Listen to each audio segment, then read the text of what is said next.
욥기 2장 1절부터 7절 말씀까지입니다. 말씀을 보시면요.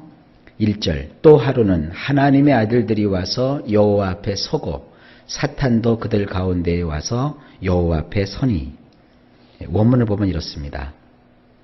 그 날이 되었다.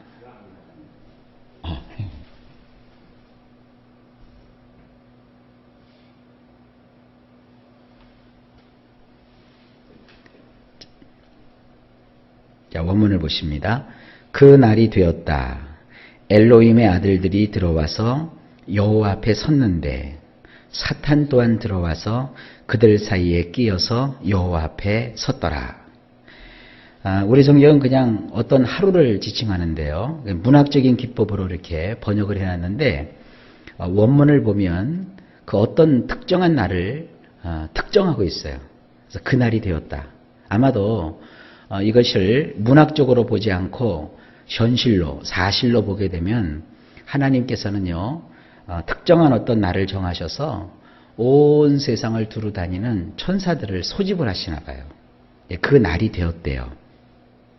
아마 이 최초로 이 욥기를 기록한 그 당시에 사람들은 이 욥기를 읽을 때 어떤 그 하늘에서의 어떤 하나님이 소집하시는 날을 연상했을지도 몰라요.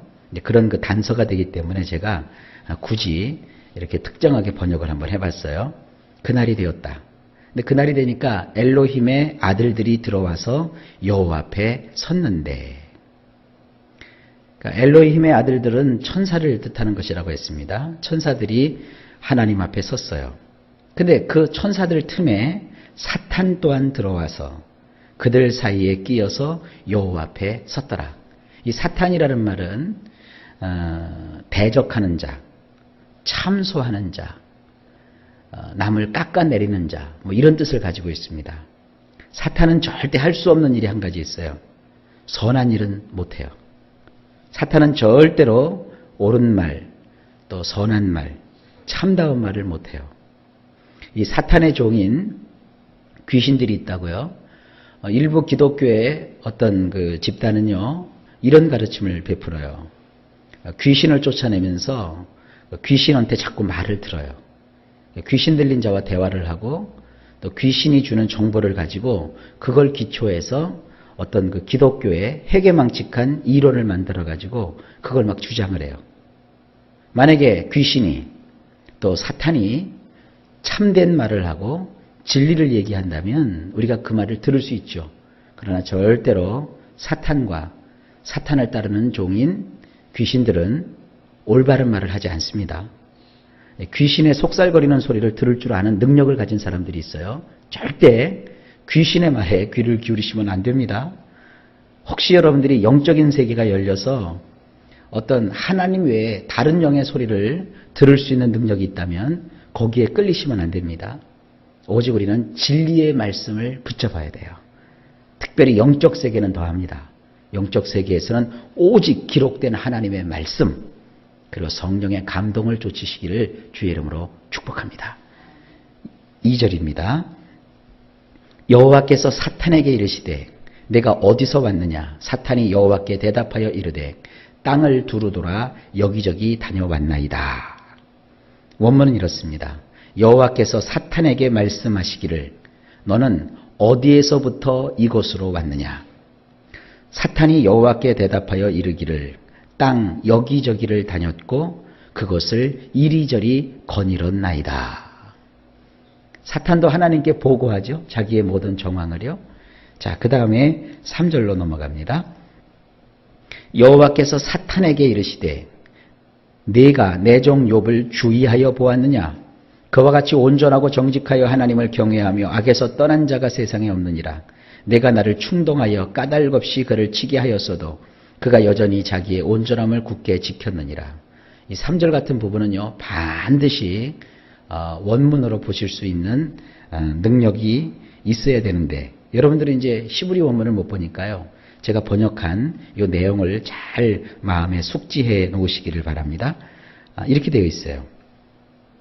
여호와께서 사탄에게 말씀하시기를 내가 마음을 세워 내 종 욥을 대적하였겠지만 과연 땅에서 그와 같은 자가 없지 않더냐.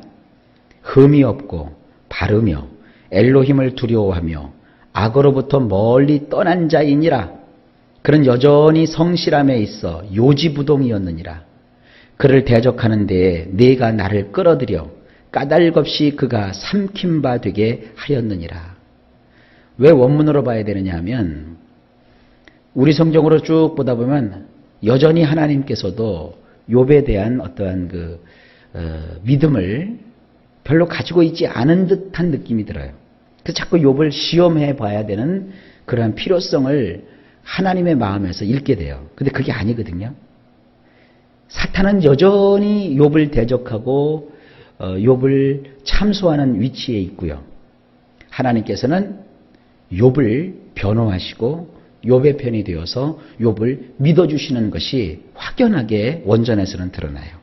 다시 한번 보시면 사탄은 그래요. 네가 마음을 딱 세워가지고 아주 마음으로 정해가지고 내 종 욥을 대적하였겠다 이렇게 말씀하세요. 우리식으로 얘기하면 뭡니까? 네가 마음을 작정하고 욥을 신란하려고 했고 참수하려고 하고 있다는 것을 내가 다 알고 있다. 네가 그렇게 욥을 흔들어 봤지 않느냐? 과연 욥이라는 사람은 욥을 따를 자가 없을 정도로 확실한 사람이다. 그는 항상 흠이 없고 바르며 엘로힘을 두려워할 줄 알고 악으로부터 멀리 떠난 자 아니냐? 그와 같은 자가 땅에는 없다. 그는 여전히 그 성실함에 있어서 요지부동이다. 그가 성실한데 그 성실함은 흔들림이 없지 않느냐? 네가 그를 대적하여 나를 끌어들여 가지고 까닭없이 그가 삼킨 바 되게 하였느니라. 하나님께서는 욥을 확연하게 신뢰하고 계시는 거예요. 자, 4절로 넘어갑시다. 사탄이 여호와께 대답하여 이르되 가죽으로 가죽을 바꾸오니 사람이 그의 모든 소유물로 자기의 생명을 바꾸올지라. 이게 우리 성경으로 보거나 영어 성경으로 보면 알 듯하고 모를 듯하고 그래요. 가죽으로 가죽을 바꾼다? 이게 뭘까요? 이거 물물 교환한다는 건가? 가죽을 가죽으로 바꿔? 사람이 그의 모든 소유물로 자기 생명을 바꿔? 가죽과 가죽, 소유물과 생명, 이게 도대체 뭔가 헷갈리시죠? 원문을 보면 이렇습니다. 사탄이 여호와께 대답하여 말하기를 가죽을 얻으려면 껍질을 벗겨내야 합니다. 사람이 가지고 있는 모든 것을 내놓게 하려면 그의 네페시를 벗겨내야 합니다. 좀 이해가 되시나요? 또 네페시라는 말이 좀 어려우시죠? 이 네페시라는 것은 늘 제가 얘기하죠. 영혼, 마음, 생각, 육체, 몸뚱아리죠. 여기서는 이 몸뚱아리라는 뜻이 강해요. 이런 겁니다.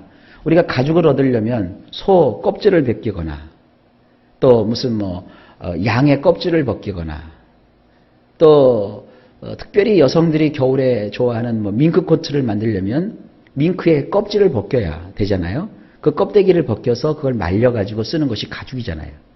그러니까 가죽을 얻으려면 껍질을 벗겨야 되듯이 그 사람이 가지고 있는 모든 것을 이렇게 다 끄집어내서 보려면 그의 뇌폐시를 벗겨내야 된대요. 그의 몸뚱아리를 한번 이렇게 쳐서 병들게 하거나 고통을 줘봐야 된다는 거예요. 그동안에는 뭐 했어요? 그의 가축이나 또 종이나 자녀들만 쳤단 말이에요. 그래갖고는 모른다 이거예요. 거기에 믿음 있는지 없는지. 그러니까 이번에는 욥을 홀라당 껍질을 벗겨봐야 된다는 거예요. 참 이런 게 누구의 얘기예요? 이게 사탄의 얘기예요. 사탄. 사탄이라는 놈은요, 우리를 껍질째 벗겨먹는 놈들이요. 아니 옷을 빼앗으려면 옷만 빼앗지 왜 껍질까지 벗기려고 그래요? 사람 껍데기 벗기는 게 누구라고요? 사탄이요. 그러니까 사탄 쫓아가면 안 돼요. 사탄을 숭배하는 사람들이 있죠. 점쟁이, 무당, 신접한 자. 요즘 텔레비 보니까 그 무당들 굉장히 많이 나오대요. 무당의 세계, 신비한 영적 세계. 웃기는 소리 하지 말아라 이거예요. 무당이라는 것은 사탄의 종들이기 때문에 사탄이 어떤 놈이라고요? 껍질 벗겨 먹는 놈이요. 그러니까 껍데기 벗겨 먹는 놈이라고요.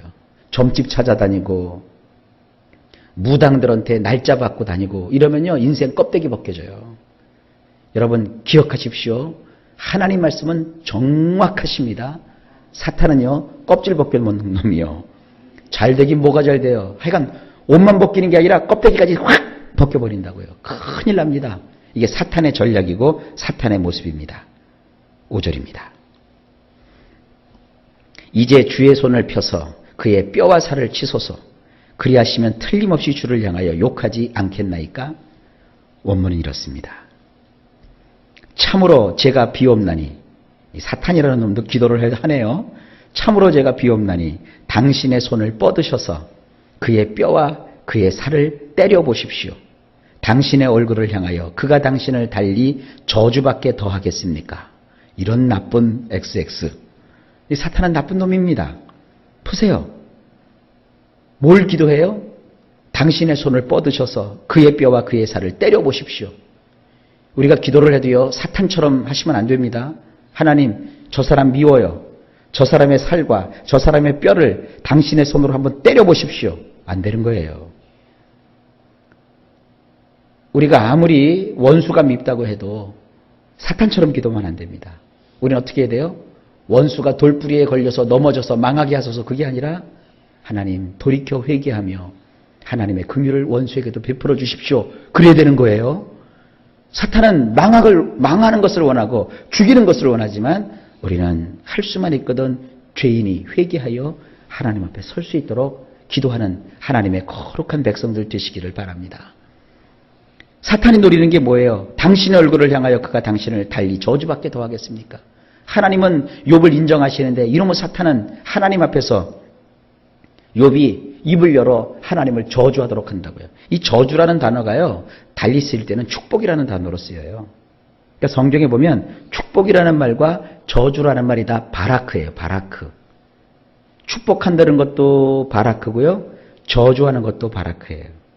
축복과 저주는 아주 그 희비 쌍곡선을 그리고 있어요. 자, 그 정도로 하고 6절로 넘어갑니다. 여호와께서 사탄에게 이르시되 내가 그를 내 손에 맡기노라. 다만 그의 생명은 해하지 말지니라. 이것도 좀 문제예요. 하나님은 욥을요 사탄에게 맡기지 않았어요. 근데 왜 우리 성경에서 이걸 맡겼다고 번역을 했는지 모르겠어요. 다음 구절로 넘어가기 전에 원절을 한번 볼까요? 여호와께서 사탄에게 말씀하시기를 보라 내 손 안에 두노라. 맡긴 건 아닙니다.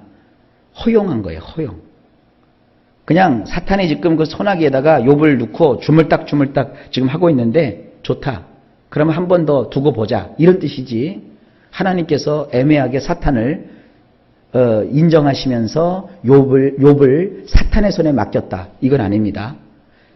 그동안 사탄이 욥을 가지고 떡 주물렀잖아요. 자식도 뺏어가고 재산도 뺏어가고 종들도 뺏어가고. 그러니까 하나님이 좋다. 한 번 더다. 그냥 더 한 번 내가 그냥 두어보겠다. 이런 뜻이에요. 보라 내 손 안에 두노라. 그러나 정령 그의 네페시는 지켜줘야만 하느니라. 이 네페시는 생명입니다. 자, 이 네페시라는 단어를 보면은요. 우리 성경에서는 6절에서는 생명이라고 번역을 했어요. 그런데 아까 보니까 가죽으로 가죽을 바꾸올지라 하는 거기서도 네페시가 나오거든요. 거기서 사탄이 암시한 것은 그의 몸뚱아리예요. 근데 하나님은 또 뭐라고 하세요? 그의 네페시. 여기서 또 네페시는 그의 생명이라고 번역을 했어요. 그러니까 네페시라는 단어는요. 영혼이라고 번역하기도 되고 몸뚱아리로 번역하기도 돼요. 그래서 사탄은 그의 몸뚱아리를 치겠다고 그랬는데 하나님은 그렇지만 그의 몸뚱아리 속에 있는 영혼만큼은 그의 생명만큼은 네가 지켜줘야 된다.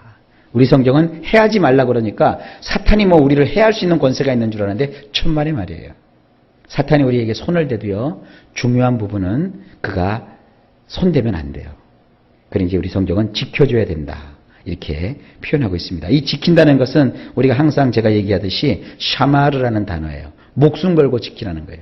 그러니까 이런 겁니다. 사탄아, 네가 그의 몸뚱아리를 쳐서 병에 걸리거나 몸이 어렵게 되는 건 내가 눈 감아주겠다. 그러나 그의 생명만큼은 네 목숨을 걸고 지켜야 된다. 이런 뜻이에요. 그러니까 사탄은 하나님이 허락하지 않으면 우리의 털끝 하나 건드릴 수 없어요. 할렐루야. 하나님이 강하시고 위대하십니다. 이걸 꼭 잊지 마십시오. 7절. 사탄이 이에 여호와 앞에서 물러가서 욥을 쳐서 그의 발바닥에서 정수리까지 종기가 나게 한지라. 우리 성경을 보면 사탄이 가갖고 그래서 쳤다 이렇게 되어 있는데 원문을 보면 좀 달라요. 사탄은 그럼에도 불구하고 사탄은 욥을 칠 수도 있고 안 칠 수도 있었어요. 그런데 이놈은 가가지고 보란듯이 욥을 쳐버리고 말아요. 그게 사탄입니다. 이 사탄이라는 놈은 참 나쁜 놈이에요. 원절을 보면 이렇습니다. 사탄이 여호와의 면전으로부터 밖으로 나와서 욥을 대적하여 이 말 기어코 쳤더라.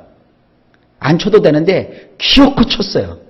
약하게 쳐도 되는데 아주 강하게 쳤어요. 그래서 어떤 일이 벌어져요? 악한 종기가 났는데. 그래서 악한 종기라는 것은 어떻게 손 쓸 수 없는 그런 종기가 났는데 그의 발바닥에서부터 그의 정수리까지였더라. 발바닥 정수리가 어디입니까? 머리의 제일 꼭대기. 이러면 사탄은 말이죠. 하나님이 허락을 했다고 가가지고요. 그냥 발바닥부터 머리 꼭대기까지 잘근잘근 다 쳐버린 거예요. 이게 사탄입니다. 껍질 벗겨 먹는 놈. 오늘 기억하세요. 사탄은 껍질 벗겨 먹는다. 내가 하나님을 의지하고 살아가야 살지 조금이라도 내가 사탄을 바라보거나 사탄을 쫓아가면 안 된다. 마음에 결심하시기 바랍니다. 하나님 우리를 살리시는 분이시지만 사탄은 이런 악한 자입니다. 이런 악한 자에게 걸렸으니 욥이라도 별 수 있나요? 여러분 세상의 모든 불행은요 우리 죄 때문이 아닐 수도 있어요. 사탄이 무고하게 이렇게 욥을 쳐서 무너뜨리듯이 때로는 사탄으로 말미암아 우리가 어려움을 겪을 수 있어요. 그러나 절대 어려움이 있다고 해서 하나님을 향하여 원망하거나 여러분 하나님을 향하여 옳지 않은 생각을 가지지 마세요. 하나님은 언제나 옳으십니다. 하나님은 언제나 좋으십니다. 그러나 사탄은 우리의 껍질까지 벗겨먹는 놈입니다. 하나님을 따르는 하나님의 신실한 종들이 되시기를 예수님의 이름으로 간절히 축복합니다. 자, 이제부터 욥기 전체는요 이제 우울한 내용이 계속돼요. 그러니까 여러분들 마음을 단단히 하시고 이 욥기의 말씀을 받으실 수 있기를 바랍니다.